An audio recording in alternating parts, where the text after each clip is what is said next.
Right now, light from over 2 trillion galaxies is heading toward Earth. You can't see almost any of it. Look up at the night sky.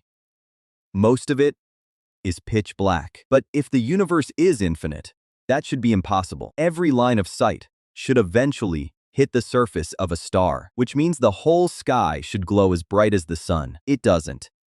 And for centuries, nobody could explain why. In 1610, Johannes Kepler pointed his telescope at the sky. He noticed something that didn't add up.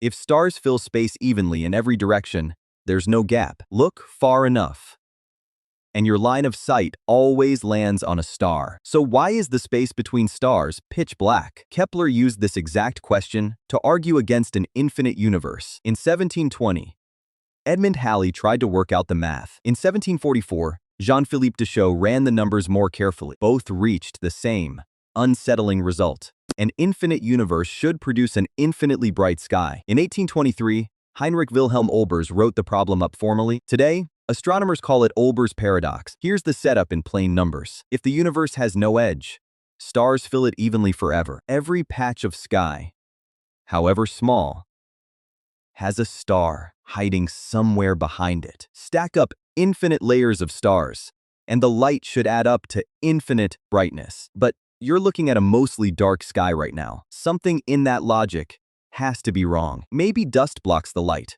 some scientists guessed, but dust would heat up over time and glow just as bright. That explanation quietly failed. The real breakthrough didn't come from an observatory. It came from a writer of horror stories. In 1848, Edgar Allan Poe published a strange essay called Eureka, part science, part philosophy, part poetry. Almost nobody took it seriously at the time, but buried inside it was the actual answer. Poe proposed that the universe has a finite age. If stars only started existing a limited time ago, light from the most distant ones hasn't reached Earth yet. A dark patch of sky isn't empty. It just hasn't caught up to us. Poe had no way to prove this. He simply guessed correctly. Real proof came 81 years later. In 1929, Edwin Hubble measured distances to faraway galaxies. He found that almost all of them are moving away from us. The farther a galaxy sits, the faster it's retreating. That only makes sense if space itself is expanding. And if space is expanding, it had to start somewhere. Run the expansion backward, and everything converges on one point. The universe has a birthday.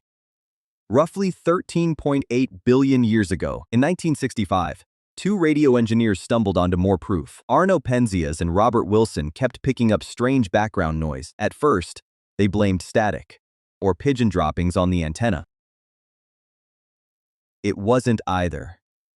It was leftover heat from the universe's first light. Astronomers call it the cosmic microwave background. It's the oldest light that exists. And it's everywhere. This afterglow comes from every direction, equally, all the time. It's proof the universe was once compressed, hot, and glowing. So here's the actual answer to the paradox. The universe isn't infinitely old, so its light isn't infinite either. There's a limit called the observable universe. Beyond it, light simply hasn't had time to reach us. Add up every star inside that limit, and the total light is dim, not blinding. The night sky is dark, because most of the universe is still on its way to us. As the universe ages, more starlight finishes its journey to Earth, which means the night sky is actually getting brighter, slowly, forever. So the next time you look up at a dark patch of sky, you're not looking at nothing. You're looking at the edge of time itself. Somewhere out there, light is still traveling toward Earth. I Am Roman says, it just hasn't arrived.